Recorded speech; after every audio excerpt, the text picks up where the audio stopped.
ہمارے اپنے گریبان میں سانپ اور بچھو لٹک رہے ہوتے ہیں اور ہمیں دوسروں کی مکھیاں اڑانے کی فکر لاحق ہوتی ہے۔ نہ جانے کتنی چھوٹی جماعتیں ہیں جو اللہ کے حکم سے بڑی جماعتوں پر غالب آئی ہیں، اور اللہ ان لوگوں کا ساتھی ہے جو صبر سے کام لیتے ہیں۔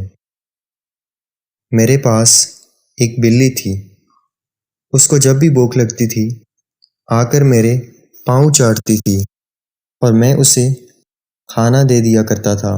ایک دن میں نے سوچا کہ یہ بلی مجھ سے بہتر ہے، اس کو پکا یقین ہے کہ اپنے مالک کے پاس سے اس کی طلب پوری ہوگی، اور انسان کو یقین نہیں۔ انسان ہر فکر اپنے ذمہ لے لیتا ہے، ان کاموں کی بھی جو اس کے اختیار میں نہیں۔ اپنی ہر طلب اللہ سے مانگو اور قبولیت کا مکمل یقین رکھو۔ ایک بات ہمیشہ زندگی بھر یاد رکھنا، کسی کو دھوکہ مت دینا۔ دھوکے میں بڑی جان ہوتی ہے، یہ کبھی نہیں مرتا، گھوم کر ایک دن واپس آپ کے پاس ہی آ جاتا ہے، کیونکہ اس کو ٹھکانے سے بہت محبت ہوتی ہے۔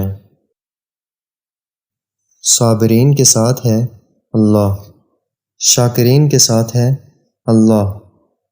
مضبوط رہنا کچھ نہیں ہوگا، مصیبت آتی ہے اور چلی جاتی ہے۔ مرشد باپ نہیں ہوتا جو تمہیں پالتا ہے، پوستا ہے، کھلاتا ہے۔